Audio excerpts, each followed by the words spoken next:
करेंगे दूरी सूत्र, इसका प्रमाण करेंगे। प्रमाण कैसे होता है ध्यान देना। यहाँ पर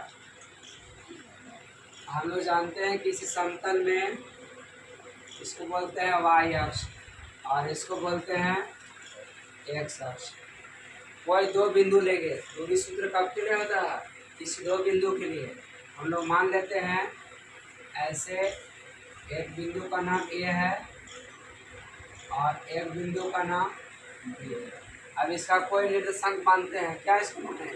इसको मानेंगे ऐसे हम x1 और y1, सही ना है। और इसको क्या मानेंगे x2 y2, बस इतना ही सब प्रूफ हो जाएगा। तो किसी समतल में दो बिंदु माने हैं, एक बिंदु का निर्देशांक कितना माने हैं x1 y1, या कोई कुछ और मान सकते, उससे मतलब नहीं है। ऐसे माने हैं पहला बिंदु को ए को x1 y1 और दूसरे को x2 y2। अब क्या करेंगे, इसे मिलाएंगे,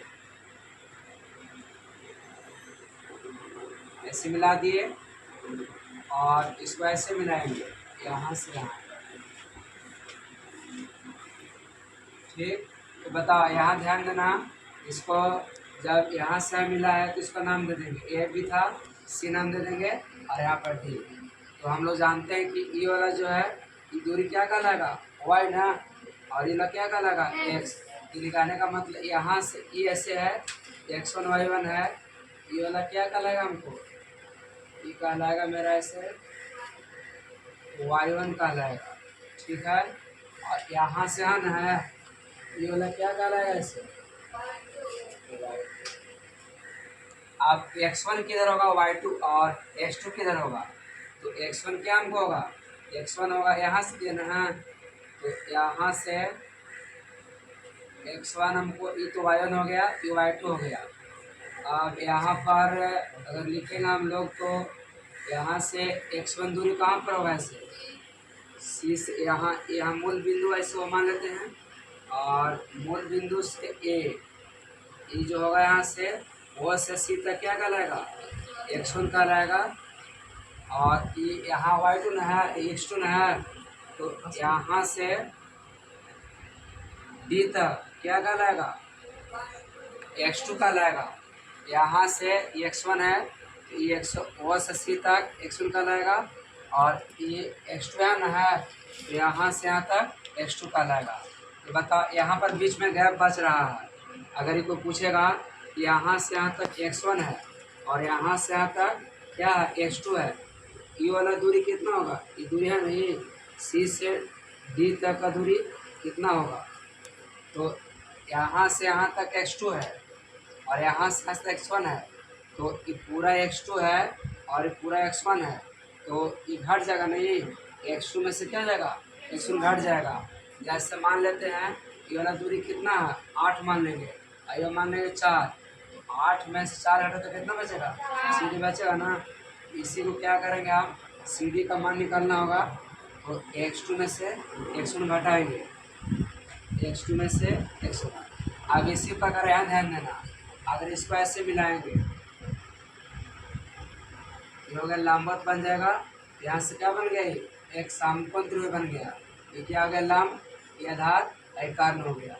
तो बताओ यहाँ से ध्यान देना, यहाँ पर कि जब यहाँ से यहाँ तक क्या है, इसको मान लेते हैं कि ए बी सी डी, इसको मान लेते हैं। वो ए सी कितना है, y1 है, तो उसी प्रकार जितना ए सी होगा उतना डी होगा ना, ये वाला डी कितना से होगा, y1 होगा।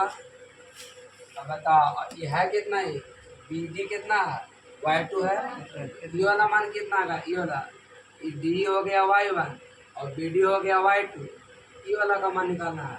इसको हल्का से ऊपर लिख रहे हैं ना, इसको लिख x2 यहाँ से यहाँ तक का दूरी क्या कहलाएगा, ये पूरा बड़ा कौन है, बड़ा है बी डी और छोटा है डी, तो यहाँ से क्या जाएगा, y2 में से y2 में से y1 घट जाएगा, तो यहाँ क्या जाएगा y2 माइनस y1। तो जो जो घटाया लिखे हैं इसको इधर लिखेंगे, तो यहाँ से OC कितना मिला है, x1 है, और OC x1 है ना, और OD कितना है, OD x2 है, ठीक है। और यहाँ पर AC ना, जब CD से निकालो पहले यहाँ पर, तो CD कितना माना जाएगा, तो CD क्या आ जाएगा, पूरा x2 में से x1 घट गया है, तो x2 माइनस x1। अब यहाँ पर AC कितना था, AC बोलो या यहाँ से D बोलेंगे, बात बराबर है, तो कितना AC या D कितना है, y1 है। अब यहाँ ऐसे बोलेंगे इसका BD कितना है, BD कितना है, y2 है। तो ये वाला जो अंतर आ रहा है पूरा है y2, ये पूरा है y1, तो पूरा कितना हो जाएगा, y2 माइनस y1। तो ये क्या हो जाएगा, B का मान, तो B का मान क्या हो जाएगा, y2 माइनस y1, ठीक है। तो अब यहाँ पर हम लोग को जो ये एक त्रिभुज प्राप्त हुआ है, यह एक समकोण त्रिभुज है। तो हम लोग ने जो समकोण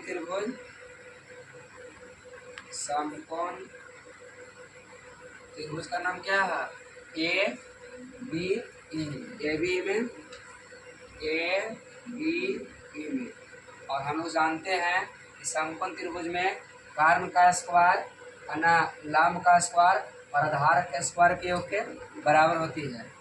यहाँ से लिखेंगे कर्ण के स्क्वायर बराबर लंब के स्क्वायर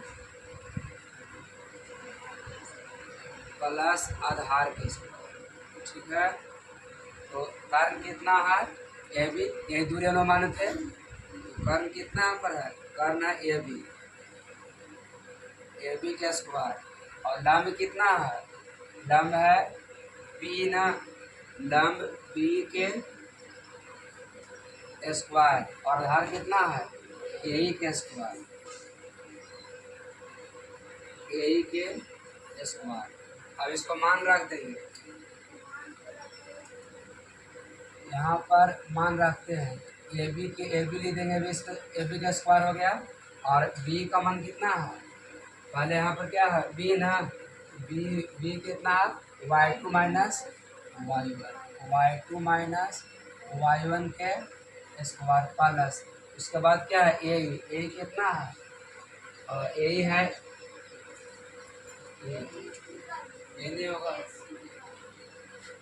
यही बोलो चाहे ऐसी बोलो, यहाँ पे ऐसे नहीं देना आगे, चूँकि जितना यही होगा उतना ही क्या होगा, CD होगा ना, क्योंकि समानांतर है, तो जितना यही होगा उतना ही क्या होगा, CD होगा। तो इसलिए यही बराबर CD, और CD है कितने बराबर, x2 माइनस x1। तो यही आप बोला है, CD बोलो, बात बराबर है ना। तो यही है CD कितना है, x2 माइनस x1 के होल स्क्वायर। यहाँ से AB पर स्क्वायर है, तो यहाँ से स्क्वायर हटला के बाद क्या हो जाएगा, रूट चढ़ जाएगा, AB बराबर क्या हो जाएगा, y2 माइनस y1 के whole square plus x2 minus x1 के होल स्क्वायर, और यहाँ से स्क्वायर हटा तो क्या हो जाएगा, इसे अंडर। और इसी को जो माना गया, ये भी क्या है, दूरी माना गया था, ये दूरी था, तो क्या बोलेंगे इसको, दूरी सूत्र का फॉर्मूला से क्या हो जाएगा, आप इसको पहले या बाद लिखो, कोई फर्क पड़ता नहीं है, क्या लिखेंगे, पहले इसको कर देते हैं, इसको बाद में कर देते हैं, ये भी सही है, x2 माइनस x1 के whole square plus y2 minus y1 के होल स्क्वायर के अंडर रूट, या कोई बुक में रहता है स्क्वायर ना है, इसको x1 पहले कर दो, x2 बाद में, उससे दिक्कत नहीं होता है। या लिखेंगे under root x1 minus x2 के whole square plus y1 minus y2 के होल स्क्वायर, क्योंकि स्क्वायर है तो माइनस पर कोई प्रभाव नहीं पड़ेगा। ये हो गया।